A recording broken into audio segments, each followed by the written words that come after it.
Yes, I am honored and excited to be the first to teach on equine assisted counseling and just how we can implement it for wellness and healing.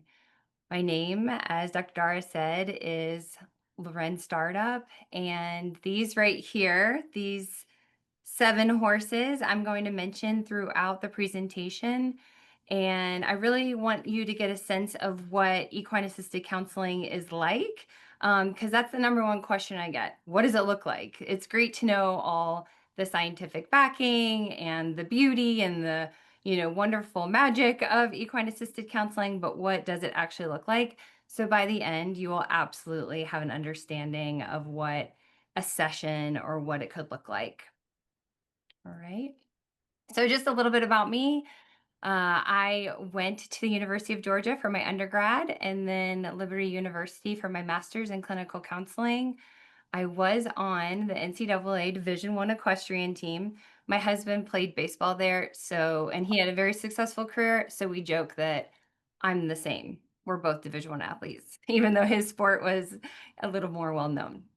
And then I have been practicing equine assisted counseling since 2010. I've done over, just hundreds of sessions, and it has been my primary focus ever since graduating. Actually, during my master's, doing my internship work. So it's always been something that I longed to do. And then I have been a private practice owner since 2015, and I still do that, and it's absolutely wonderful. So this horse on the left, it's not the same horse, even though they're both dark. This one on the left with me on the ground is Sailor, and she is an 8-year-old warm blood. And then on the right, jumping, that's a recent photo of me and a horse named Lily. Both of them I had since they were yearlings. So I had the privilege of backing and training, and also them working in sessions. So they wear many hats, like a lot of us do. I was a trainer for the Natural Lifemanship Institute for equine assisted counseling. I absolutely love this experience because I would have the opportunity to train mental health clinicians in how to do this work because of my background and my training. And then also, I'd be able to work with equine professionals wanting to enter into this field. So it is something unique that I can offer, but I love hearing both sides. Equine assisted counseling is usually done with one practitioner playing both roles, like I sometimes do with the equine professional aspect and the mental health aspect. Whereas other times, you can have one person doing the mental health role and then another person doing the equine role, professional role. Okay. So, what if a powerful therapy doesn't speak a word? There are no couches, no long talks or constant questions, no explaining, just healing through experience, just enjoying presence, awareness, healing, and the presence of a horse, and just knowing that the interactions are real. That might be a little intimidating for some people who like to use their words or like to um, discuss things. But for many, it's really appealing um, because a lot of times we don't want to talk about things. We don't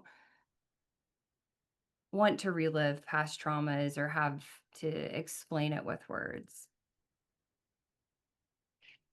Okay, so why should we care about equine therapies? Well, it works.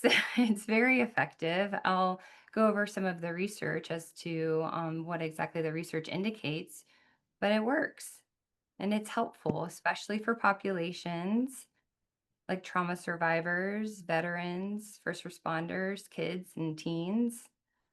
Um, and many people don't thrive in talk therapy. It's extremely effective. I enjoy talk therapy personally, but it just doesn't always work. So, just a little personal story about how much I love first responders and law enforcement. I had an 18-month-old son at the time, and he did, in fact, go into cardiac arrest. He had an unknown, undetectable heart condition, and he was unresponsive for 5 minutes. And after the EMT paramedics got there, they were able to save his life. And so I am so grateful to first responders personally, absolute heroes. And that is one of the reasons I was already a clinician at the time, but that's one of the reasons that I like to joke the trauma world found me and I found it. So I do have a specialty in trauma. And also, my brother in law, he is a firefighter EMT, and we were discussing just life and things and how he was doing. And uh, we were just talking about counseling and mental health, and he just said that he just didn't want to be able to, he didn't want to go to counseling because he didn't want to talk about it. He said, there's just too much, and I'm scared what else will come out, and, just being real honest and real. And I said, would you ever be open to equine counseling, assisted counseling? And he's like, yeah, I would do that. So I just kind of felt like, I don't know, it was just a really special moment to be like, you know what, there is a place. There is a place in the professional counseling world for this. All right, so let's dig into big picture, some definitions, some key concepts of equine assisted counseling. So, just a working definition is it's a therapeutic approach using horses to help individuals process trauma, build trust, regulate emotions without needing to ride or even speak much. More on that later. Sometimes I choose to implement riding in a session, sometimes I don't. I would say 85% it's on the ground, um, but it's not needed. Riding is not needed. So just the experiential learning focuses on learning through the direct experience of horses to enhance self-awareness. And then also there's this real relationship that happens between the human and the horse and their safety within the self and the relationship. This bond promotes trust, empathy, and emotional connection. Nonverbal communication, we already touched on that. Therapy emphasizes understanding and expressing emotions beyond words through horse cues. Mental health approach, unlike general animal therapies, it combines equine interaction with structured mental health practices. All right. Let me see. I feel like I might be missing um, the bar, but hopefully everybody can hear me and everything's fine. Um, all right. Okay, this is my dog Link. There was a puppy. Oh, thank you for the thumbs up. That was helpful. It's very odd to not be able to see people that I'm talking with. Okay, so as I said, this is Link. He is a golden and has lots of golden energy. I like to joke. So why horses and not dogs or cats? I saw in their introduction, some people had cats or dogs. I love that you mentioned that. So horses, as most of you know, are prey animals and they are hypervigilant. So they have to be very aware of subtle cues, detect any shifts that are going on in body language, tone, energy for survival. So their brain is actually wired in a state that is similar to someone that has experienced trauma, just because their survival depends on awareness within their environment. And that a lot of times is what trauma does. It's a hypervigilance of, what is going on in my environment. And so in that way, it is very helpful to just let a horse be a horse and respond in ways that they are seeking safety, because it really does reflect how people who have experienced trauma experience the world. It's similar to if there is a lion and you have a gazelle. If a lion is crouching and approaching, the gazelle is going to feel that energy because its survival depends on it. So if there's alert, the head comes up, they're curious, they're looking around, and then if there's not a threat, then they go back down. And so it's interesting though that gazelles, there can be pictures and just an environment where the lion just ate a meal or is sleeping or is relaxed, and the gazelle goes by it and is drinking water. So they're just very aware of um, their environment. So that hypervigilance works very well within the counseling sessions. Um, Dogs, they are obviously aware of others, and but they just have a more of a predatory brain and more of a mindset. I know with Mr. Link here, my dog, um, sometimes he really enjoys dysregulated emotions and he wants to come and participate in it. Whereas a horse does not want to be a part of dysregulated emotions. They're like, oh, this is too much, I'm out. So Link has a lot of dysregulated emotions, but we love him. So, okay, horses also offer immediate non-judgmental feedback. So they don't naturally wear a mask where they're like, "Oh, I wonder how this person's going to feel about this." Like they don't. They just respond, and they respond so very quickly in the moment. So it really does almost give biofeedback into, oh, what just happened in me that impacted this horse? And so it's a beautiful thing, especially, just there's not many times in our life when we're not being judged. And even if it's not intentionally rude or mean, it's just we're all judgmental and we all bring our own biases and thoughts. Horses do not do that. They do not care what you look like, they do not care how much money you have. They do not care about anything other than having safety within their environment. They do care a lot about food, but they're not going to want to eat if they're not safe. So safety is their highest priority. Absolutely. Horses also offer this beautiful co-regulation and they impact our nervous system. So just their being impacts us and we impact them, connecting back to that hypervigilance state that they usually are in. But they are just very impacted. And they also offer us the ability to co-regulate in a really beautiful way just based on their existence because of their lower breaths per minute, because of their lower heart rate. It really does impact us. The HeartMath Institute has done a lot of really great research on that.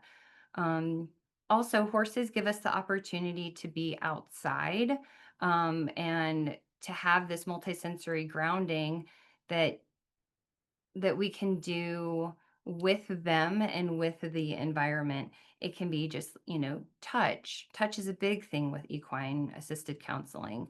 You know, what is it like to feel the hair? What is it like to feel the nostril breath? Movement, if movement with walking, that bilateral regulation, the smell, lots of different smells out with horses. And just practicing that presence can be really helpful with them.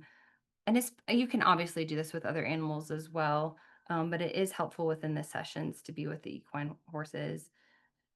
It's also just helpful if you are more stuck in that hyper arousal or hypo arousal, to just kind of be like, okay, what is it like to be present? And the horses really invite us into the presence because very rarely are they stuck in the past, if ever.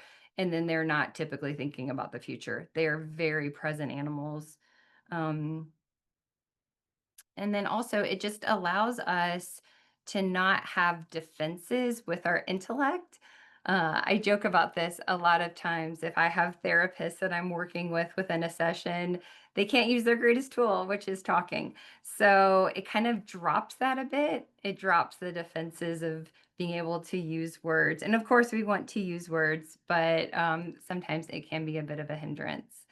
So I have a funny story. Jenny the pony, the one in the beginning of slide, she was the Chincoteague. She's a Chincoteague. She's 20 plus year old. We don't know how old she is.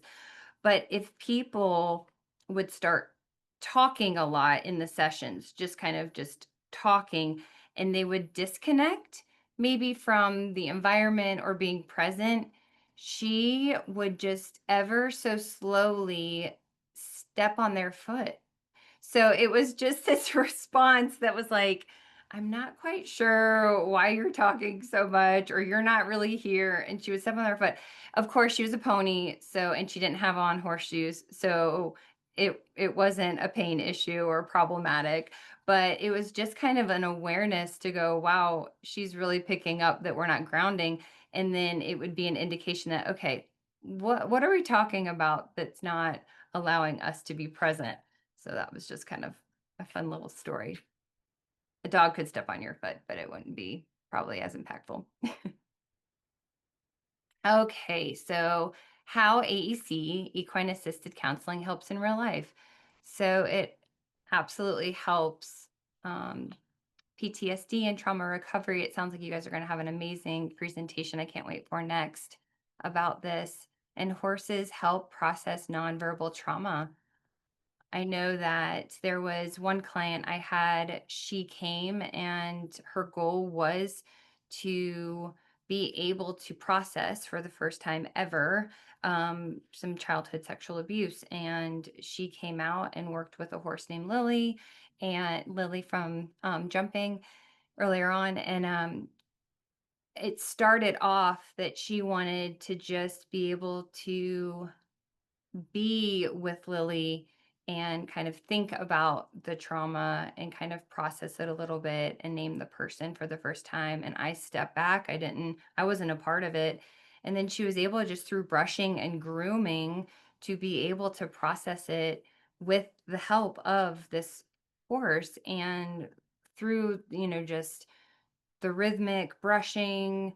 Lily didn't respond in any way to her processing. I have actually found that horses want to be very present with the clients that are processing really hard things and even trauma. I've even seen horses consistently move towards the client when they're processing trauma because the person is being honest and real and present. And horses are naturally very relational. And it just seemed like it wasn't, obviously, they didn't feel threatened at all and don't feel threatened by humans processing their trauma, especially in an honest and real way. Uh, AEC really helps with burnout and stress relief. I've had so many people say this is the highlight of my week, which I normally don't hear that much in the office.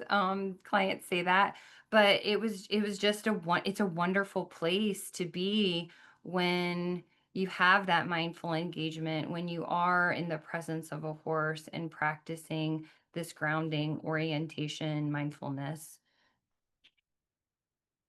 And then, oh, team dynamics. Yes, this improves nonverbal communication and trust. I had a team of women come out. I believe they worked in logistics and they all just wanted to communicate better and get to know each other better. So they all had about, I think it was probably 10 to 15 minutes, and they all were able to go meet the horses and explore.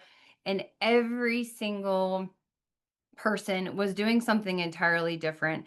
I think one individual was like doing yoga near the horse, and then another one was kind of like brushing a tail of another horse, and another one was telling the horse the story. Like all of them went in such different directions. And we were able to talk about that and say, how is this in the work environment? And it was just so insightful for them to be able to see, oh, wow, we are all so different in how we chose to use this time. And it really did translate to the office, but not in a confronting way where it was problematic or upsetting. It was more exploration and enjoying. Um, so, yes. Okay. So, how it helps in real life with family relationships. Here's another story. So we had a couple that was seeking some marriage support. And Max, who I'll talk about later, but he is a very large horse, 20 hands for all my horse people out there, just absolutely huge. And they were dealing with the loss of a child. And so as we were walking up to the round pen where Max was, he just kind of looked at the three of us turned around and walked out of the round pen and just leveled the gate. Like he just kind of pushed, he's as big as an elephant. So he just kind of leveled the gate, walked out, and walked back to the barn. And it was very, it was obviously very impacting for the couple. Um, and we were able to process some really, really good things about that. And that was just something that would have never happened had we not involved Maximus. And then the next session they came back, the fence was repaired, and the wife later told me that it was very healing for her. So that's just another example of how it can help in real life. I hope to give you guys lots of examples. Okay, so this is one of my favorite slides. So why it works. It's not just, even though I do think there's a lot of amazing magical things that happens and that you just can't really describe. There is a lot of science behind it. And healing isn't just about talking, it's about the nervous system. And so, with the nervous system, it's designed in a way for us to move within different states of being, right? We have alarm, we have alert, and then we have calm, and then we can have dissociative. So, it's like we have this spectrum of states of being. But what happens is our states can become traits where we're just like stuck in this, you know, supposed to be fluid state. And then all of a sudden there's this trait that we're in. So what we're trying to do is just flex this ability to move within states and recognize, even what state am I in? Has this become a trait? Am I always in alarm? Am I always a little bit checked out? And so there is this ability within our nervous system to go, whoa, when is the gas being pressed? When is the brake being pressed? And a lot of times when the gas is being pressed and we're in hypervigilance, we don't even know we're in it. We actually think that's our calm, which, you know, which is understandable. So what we do know is that trauma impacts the brain and the body's regulation. And, the way that I like to think of trauma is when the brain makes adjustments to accommodate the environment. And so, what we almost have to do is just update the brain and say, you know what, there is a way that we can be calm because the threat is no longer there. So, if our brain is going, oh, I've got to be, on alert alarm all the time, can we maybe even entertain the idea of being calm? And a lot of times that is the work we do with clients recovering from trauma is, what would be required to be in a calm state. A lot of times too, it's like when we get into that calm outside with the horse, then there's this rebound of going, well, what's behind me? What's the horse going to do? It's almost a little bit scary to become calm and present in that way. Um, we know from a lot of Bruce Perry's work that co-regulation helps heal. I know attachment theory has gotten a lot of press, within the last couple of years, but we absolutely can have an earned attachment if um, we have an unsecure attachment. It's absolutely possible for our nervous system and our brain to rewire so that, we can have that earned attachment. The horses really help facilitate with that. Again, because they're non-judgmental, they're consistent, they can really provide that framework that people might have never experienced before. I am a huge fan of Equisoma and Sarah Schulte. Oops.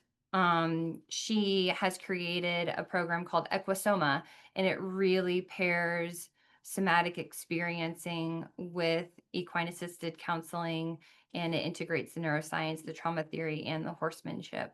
Um, she is wonderful. And then also the science behind the polyvagal theory. I know it's a theory, but there's a lot of research supporting it. And then with EMDR, I love integrating EMDR. It's so effective within the equine sessions.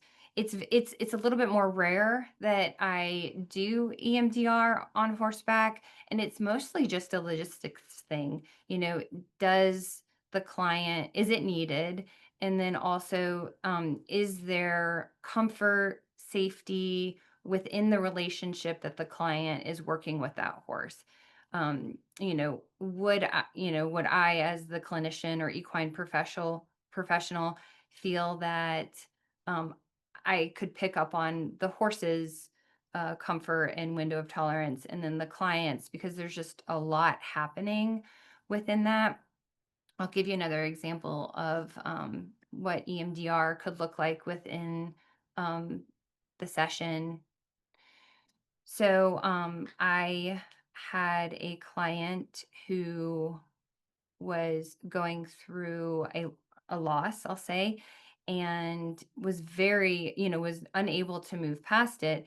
And so she was riding a horse, and um, we were doing EMDR. Obviously, we're not doing eye movement. And what EMDR, I think most people would know, but it's eye movement desensitization reprocessing.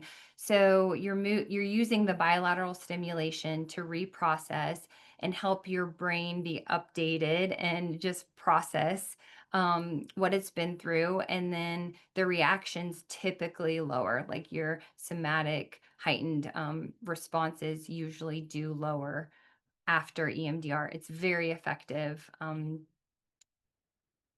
I really appreciate EMDR.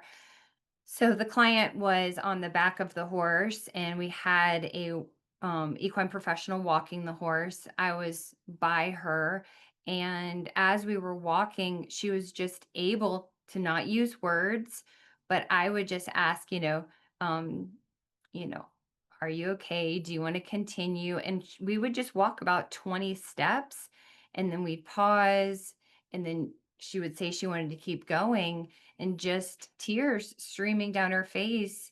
And towards the end, she just put out her arms and, just basically said, I'm free. And, was just so grateful to Max. It makes me a little teary eyed thinking about it. Um, just so grateful for him. And then just said, I feel like I have been carried through my trauma. And so that's what we get a lot from people that have experienced EMDR via on horseback, is just that they felt carried, and they felt safe, and the horse didn't respond in a negative way. In fact, um, was a willing participant and wanted to be there. So it really is such an effective form of treatment, um, one that I'm very, very grateful for. All right. Yes. And just the interspecies regulation, just that the human and the horse's nervous systems influence each other. We touched on this before, but they're absolutely two different things going on, one way and the other. And yeah, just with the heart rates and the breathing and the horse's ability to be present. Co-regulation calms fight and flight and restores balance. And then window of tolerance, that's another word that we've been using a lot in the field. It's basically goes back to that state of being arousal. It's just kind of, when am I present in my body, and what basically is my bandwidth? Is my window of tolerance this small? Is it this big? And there's no judgment in it. A lot of times we're out of our window of tolerance because we've needed to. It's actually our brain trying to keep us safe and go, yeah, this is a little too painful. We need to check out, or we need to freak out.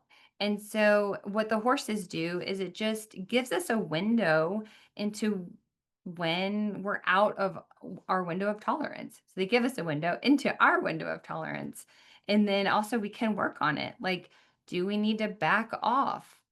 Do we need to do some grounding exercises? Do we need to orient to our surroundings? And so they give that to us. All right. And then also we have some horses. I'll talk about Mr. Roscoe later, but there are sometimes when horses, and people, but horses have a muscled up part of the brain where they are just overreactive, or if they see something, and I guess you could say they're triggered. I mean, umbrellas are like some of the scariest things that a horse can come across. They are can be terrified. So just the reaction to that is just really heightened. And we do the same thing. Sometimes the parts of our brain just get really muscled up, and we don't need them to be that muscled up. We need other parts. If our executive functioning is just like we're all about logic, we're all about, making strategies and thinking of things. And then maybe our limbic system that has a lot of that relational aspect is just not so muscled. And so it's just really getting to explore, okay, what parts of my brain are really muscled and then what parts aren't. And horses, as are very relational. Like they survive and they thrive in a herd. And they have a limbic system, which I always find just extraordinary. All right. All right. And then, yes, just relational healing with horses. Natural Lifemanship does a great job with this. They really have created a model with equine assisted counseling that is based off of relationship. So there's a lot of different theories that integrate within different models, but they approach it as safe connection activates the brain's social engagement system. So everything is healed from the relationship. And so it really just is all about, this specific client, this specific horse, and then how can we engage the brain social engagement? Again, horses provide nonverbal feedback and it's immediate. Um, it was actually kind of interesting. I had one client, um, she was probably in her 60s, and she was with Samson, the gray, and she was just kind of petting his face, and he was loving it. He was just, all about that. And then all of a sudden, and I was standing to the side, and all of a sudden, he just lifted up his head, turned around, and stuck his head out the window. And so she didn't think much of it and then just kind of walked back. And I said, that was, I noticed that shift. And she said, yeah, he just didn't want to be pet anymore. And I said, do you remember what you were thinking about as you were petting him? And she said, oh, I was just focusing on him and how much I was enjoying petting him. And she said, oh, and I was thinking about my family drama. And she's like, right at that minute, he disconnected and walked out. And she's like, I didn't even realize that. So he provided immediate feedback that for whatever reason, her just kind of going down towards that family drama, something within her system shifted. Whether that be her heart rate increased, whether that be her breathing got real restricted. And Samson, although I don't know with 100% certainty, um, I would think experienced that as slightly threatening. And so he just kind of, you know, disconnected and turned out. And she's like, I think when I talk about that, I do disconnect. Like, that's interesting. Like, that's really good awareness. Um, so that was really helpful. So, yes. So then also practicing repair with horses rewires attachment patterns. So with horses, they're unpredictable, they're big, they don't know exactly what we're thinking or what we're wanting. And so there are lots of moments of misattunement. But the absolute amazing thing about horses is they are not deeply offended and they do not hold grudges. So it can be so helpful for a client and me as well, throughout my life to make really kind of big mistakes or just experience that lack of attunement and then to go, okay, like let's just make a repair. I like to say, it's not about the rupture. Of course we're going to have ruptures. We're going to have constant ruptures throughout our life. We expect them. It's just more about the repair. And so horses can really help with that. They can help, just say, yeah, no big deal. So it's absolutely helpful to have people experience that sometimes for the first time. And then new neural pathways form within the safety of an equine relationship. Similar to the story with Max, this is another Samson story. a lot of times, when riding isn't an option or it's just not the right fit, there can be this walking with the horse. And then just, sometimes there's a halter and a lead rope, sometimes there's not. But it can be just very impactful to say, okay, is the horse tracking with me? Are we with each other? Am I walking ahead? Is he walking ahead? And it can be very, very challenging. But then also just experiencing that for the first time. Okay. So this is Roscoe. Roscoe is I believe that he is probably in his late teens, and he was an international show jumper. So I have a heart for show jumpers because I love them, and it's kind of my discipline of choice. But I was contacted about Roscoe needing a new home, and he uh, was used a lot. He was used a lot. He was what you call a lease horse that was leased out every year to a different person, and he would show most weekends. So, not necessarily an ideal life. And Roscoe was not getting on trailers anymore. He would grind his teeth before going into the arena. He would jump every jump, but then just was so upset. And so thankfully, the trainer really did care about him and asked if I needed a horse, which I didn't, but of course, I said yes. And so we brought Roscoe on, and he was, I guess you could say, like, collapsing, and that they were experiencing that as well, that he was so sleep deprived and would just kind of collapse. I had never seen it before, but it was almost just he was exhausted. So when we brought him out to the farm, we tried to make him as comfortable as possible. He was used to living in a stall, so he'd be in his little stall and then, be ridden or go on to the next show. So we put him out in a pasture, and we were concerned he was dead after like 8 hours of sleeping in the pasture. He just slept. I think he was just really sleep deprived and just never felt calm enough to probably lay down in the pasture. And so it was really interesting too, because there were like three of the other horses just kind of stood near him to protect him or just watch over him. And he slept for so long. I kept walking out there. But he just wouldn't. Yeah. So that's just to show he had his own history. So he is not going to respond to certain things the same way another horse is. So it's always just so important to honor their histories, their emotions, and their responses. So it is important with this line of work that you have people who really know the horses and know, is this unusual? Is this common for them? There are so many times within an equine assisted counseling session that I would know these horses. Sometimes they were my own personal horses. I would see these horses and they would act in a way that I had never seen. And so I knew that was just an indication that, okay, something is going on. I might not know what it is, but this is not usual behavior.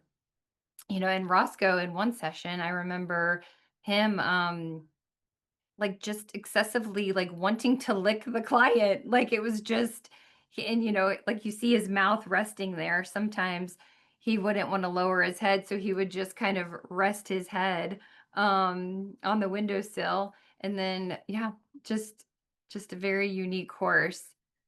And he sleeps regularly now and is very happy. And no more show jumping, no more horse shows for Roscoe. But he does love this work, or at least he wants to. It seems like he wants to be an active participant. So also, mirror neurons allow clients to learn by observing horses. A lot of times the sessions can be observation related. They can, who do you think we can say, who do you think is on the top of the hierarchy? What horses do you feel most, struggle to get food, or, have a hard time being assertive or maybe too assertive. So it's observation is just so helpful. And then the attunement to the horses help clients reconnect to their own body awareness. So as we're observing this horse, what are you noticing? And then healing can be a mutual process for equine and human. Absolutely the case with Roscoe. Um, I should say ironically, but it doesn't seem it's just all these things usually happen within the equine session. We had a client that was struggling with sleep that we didn't know about. And you know, after sharing what was going on with Roscoe and during the session, him laying down to sleep, the client just wept because she's like, I don't even know what it would be like to be able to sleep through the night.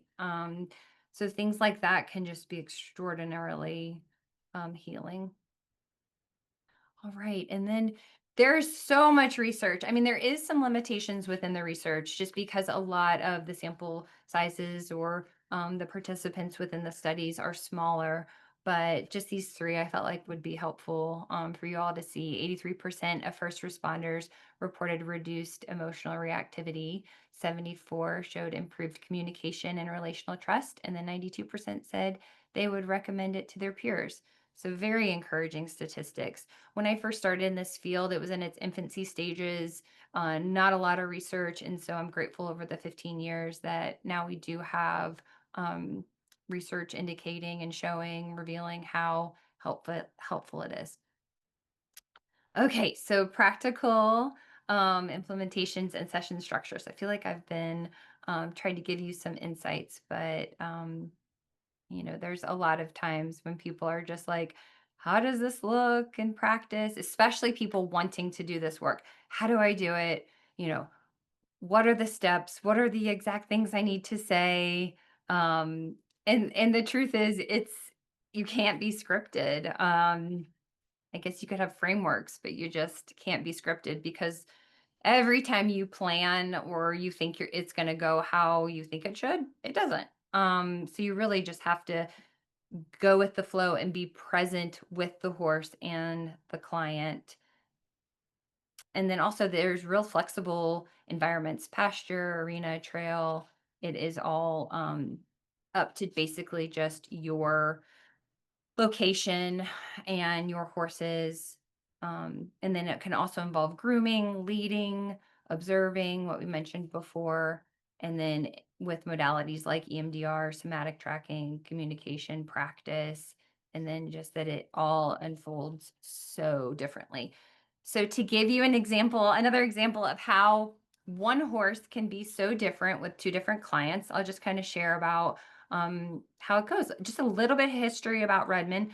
Redmond in this picture, I think he was 5 or 6. He was actually imported from Ireland. He is an Irish sport horse, just a hunk of a horse, just beautifully put together as far as athletically, strong, lots of, you know, swag if I were to humanize him, but just a very competent looking horse. I'll just leave it at that. So our first client was a 51-year-old retired male, and of course, I've changed all these details. So just so you know, he was a 51-year-old retired male athlete, and it started off as a weekend intensive with the whole family. And we felt after talking with the kids and his spouse, it would be helpful to just do a session with just him. And so um, the client pursued therapy due to increased amounts of alcohol consumption and his wife's ultimatum to leave him. He was confused, believing that everything in his life was going well. And this was very true. Even in the family sessions, he really didn't understand why anyone was upset or that he just didn't understand. So, what me and my equine professional did is we just had him walk the aisle with all the stalls of the horses. And so there were, I think, about 6 horses, and he passed most of them, and they kind of said hi, and he just kind of kept walking. Well, he stood in front of Redmond's stall, and there wasn't a closure. It was just like this rubber. kind of what we call a stall guard. So it was very exposed, and all the horses respect that stall guard. Well, this gentleman stood in front of Redmond's stall. Well, Redmond came over and lifted his head. Every muscle in his body was tense, and his jaw was even so incredibly tense. And me and the equine professional saw that. And then the client got bigger. He, like, even me, like, the client just stood up, and they were face to face, uncomfortably close, and neither were backing down. And I even thought for a second, like, this feels like 2 stallions, like, going head to head. I had never seen anything like that before. And so the tension was just electric, and neither of them they were just staring at each other. I had never seen Redmond do that before. And then finally, at a moment, Redmond backed down and went to the back of the stall and just buried his head in the corner of the stall. And after stunned, the client turned towards us and seemed rather pleased with himself and walked over, and then just was starting to talk about something else. And so the equine professional and I just addressed it. We said, "Hey, we just noticed this energy." And he's like, "Yeah, well, I wasn't going to back down." And so we were able to just kind of bring up some situations to which his son felt like maybe his only choice was to back down and essentially bury his head in the corner. And so for the first time, he was like, "Oh, I see how that would be disconnecting." And so it was just I want to say within a minute of an interaction, but it was so incredibly helpful for him to see how his body energy and not backing down impacts his connection with his family. So that was the first scenario with Mr. Redmond. And then the second was a 38-year-old single female who sought therapy due to a lack of progress with talk therapy for her anxiety and depression. And she chose Redmond to work with because she felt like he was the most handsome horse in the world. And she just kept repeating, "I want him to like me. Does he like me?" And she would just keep saying that. And so he would, when she would say that and she would just put this, energy out there like, "Do you like me? Do you like me?" He just would kind of lower his head. And at one point, he kind of walked towards me and the equine professional, and she was like, "Why is he picking you over me? I want to be picked." And so it was just such a different response that Redmond had to her as opposed to the 51-year-old. And the client was able to see how her energy or her dynamic was disconnecting um, with Redmond. And so it was, yeah, they respond differently to every client. But I said at the bottom, "Thank you, Redmond, for your Irish sport horse vibes." Okay. So we went over this a little bit. The environment varies. We can do it in an arena, a trail, a pasture, a stall. I personally like more space. I think it's really helpful for the horse to have safety and also to give us feedback and to feel like they have choice. Moving close when they feel safe or they want to, moving away if they don't. I do find that helpful, but there are endless amounts of way that you can set this up environmentally. And then the relational work, just what is building a relationship, choosing the horse. A lot of times, I like for the client to pick which horse they want. Which horse do you like? It can also be very helpful, like the previous client mentioned, to say, "Oh, he's the most beautiful horse. I want to pick him." So that's interesting. It doesn't necessarily mean anything. It's just an interesting thing to observe. What about this horse? Is it based on, this horse seems like it's the most interested in me. This horse seems like it's the least interested in me. Big, tall, small, all those things just seem to sometimes be helpful insight. And then just a therapeutic focus, just, what is the focus? Is it uh, somatic tracking, like what's going on in my body, just communication. How is my communication with the horse? And then just knowing that the goals are flexible, that it shifts pretty quickly. A lot of times we do have, specific goals at the beginning, and of course, problems that the client wants to resolve, but it does seem to shift. And then just at the bottom saying there's no one right way. Each session is unique, guided by the client, the therapist, and the horse. And it truly is beautiful. This is Max. This is the giant of a horse. He is, yeah, extraordinary. So this is just an example, but when we would have a client arrive, I would, just sometimes ask, what are you bringing out here today? Um, you know, do we just have a fight? Are we hungry? Just kind of an update to kind of know what are you bringing out here today. But that's obviously not necessary. But then just kind of starting like an orientation practice where we're really, let's observe what we see, what we hear. Do we have any tastes? Do we have any smells? And that usually could, gosh, last minutes to maybe 10 to 15. And then meeting the horses could be observing, touching, leading, sharing space, walking to go see them. And then just kind of starting from that, being with the horses and then just going into the activity. And then something that is very helpful for a lot of people is this idea of, does my pressure match the request? Am I giving off a 10 out of 10 amount of pressure or energy and only a 1 is required? Max or Jenny or any of the horses, they all required kind of a different level of energy or pressure. Sometimes you can think about something and the horse would do it because they just, they feel a fly on their skin. I mean, just this little tiny fly, and then they'll shake it off. So they are so aware of even where our eyes are looking. So if it's kind of like, I want you to move your hind end away, just looking at it, they might be like, oh, okay. um, Sometimes we would do that exercise, like, can they pick up on where we're looking?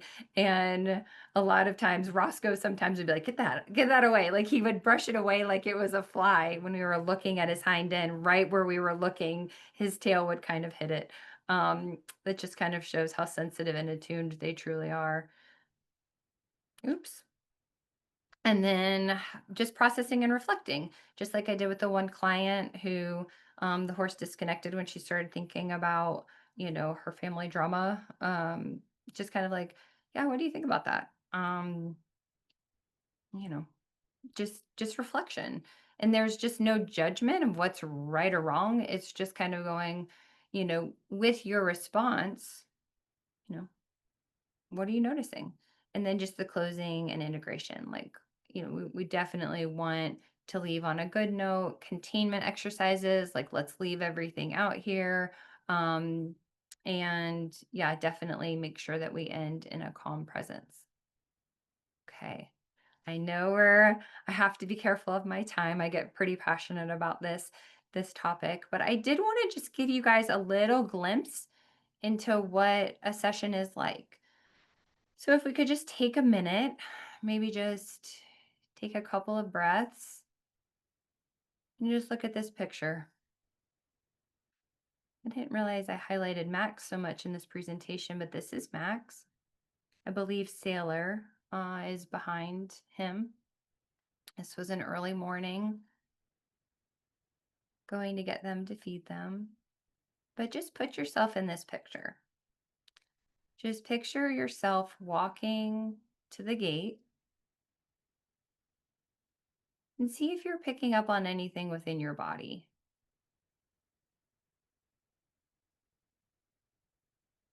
Maybe your hand wants to reach out.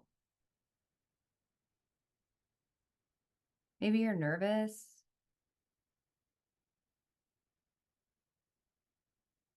Maybe you're like, where's the halter, or what do I do next? But just kind of picture yourself doing that.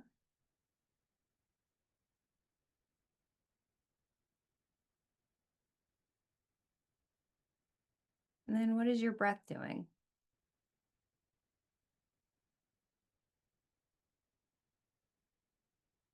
Do you feel like you're holding tension, or is there more excitement? Or do you think this is dumb? There's no right or wrong here.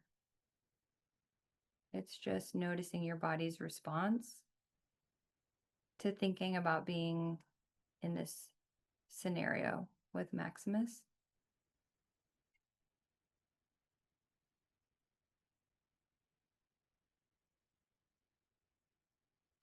Yeah, and then just kind of recognizing what that was like.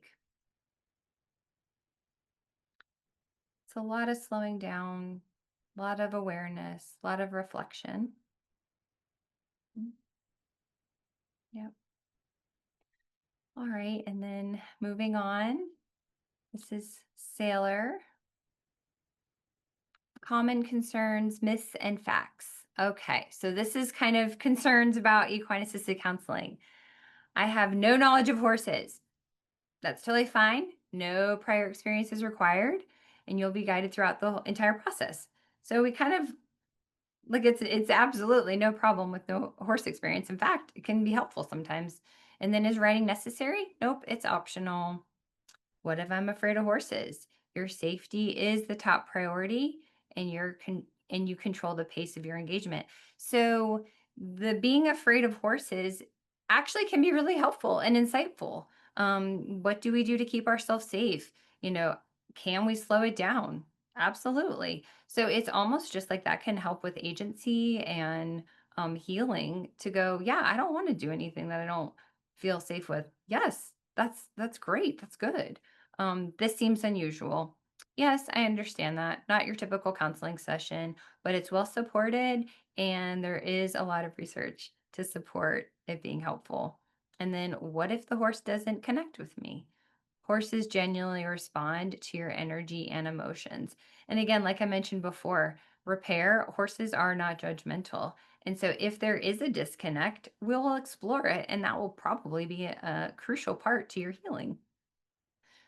All right, and then the safety, ethics, and welfare for horses and clients. So this is a big one, and it's a little complicated because a lot of horse people, I'll include myself in there, we have various standards of what is right or what is wrong or what is ethical. But of course, the well-being and emotional comfort of both the horse and the client is a priority. It can be tricky because a lot of people do have a different idea of what that is, similar to parenting, I find.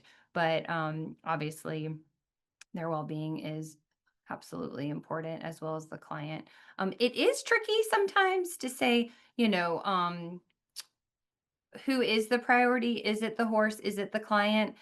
Because sometimes a client, like you might go in a direction that would be really helpful for the client, but it might not be what's best for the horse. And so you just talk about it. You just say, this is what I'm noticing. This is what I'm picking up on. And so, like that honesty and transparency and feedback, I have found to be very, very helpful. Um, Implementing guidelines to ensure horses' welfare, including proper care, handling, and humane treatment, is absolutely crucial to this work, especially when we're asking them to really show up for us. And then confidentiality and boundaries. This is tricky when you're outside, and especially when the farm is not private or the location, there's a road. I have had so many situations where, when I first started off, I worked at a rescue, just an absolute rescue, and it was very public and it was lovely. They did wonderful things for the horses, but it was not necessarily a good fit for psychotherapy or counseling due to the limitations of confidentiality. I even had one person come up and say if they could observe it. I'm like, um, so that can be tricky, but your mental health professional will absolutely um, keep you safe with that. And then required training and certification. So, as far as needing to practice this, there is no specific training that you need to have, although it is, of course, recommended that you are trained in this.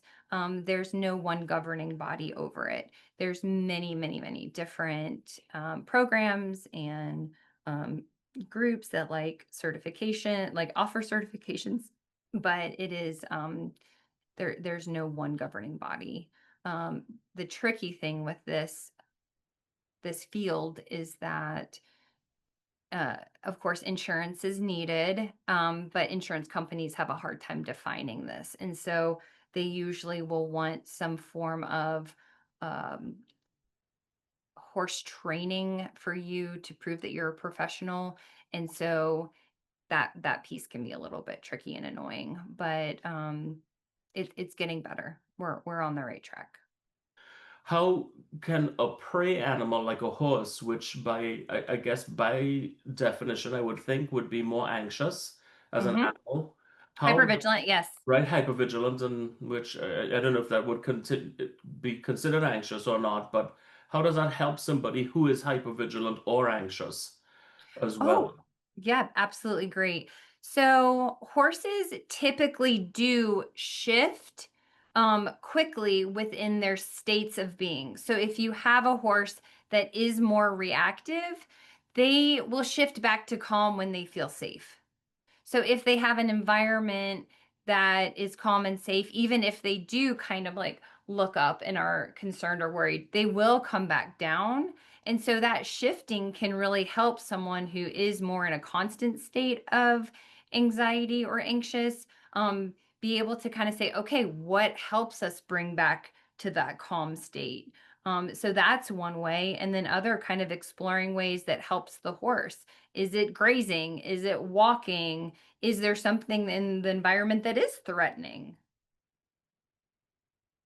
So that's just one example. Yeah, interesting. Well, thank you, thank you, thank you. Really Yes. appreciate you.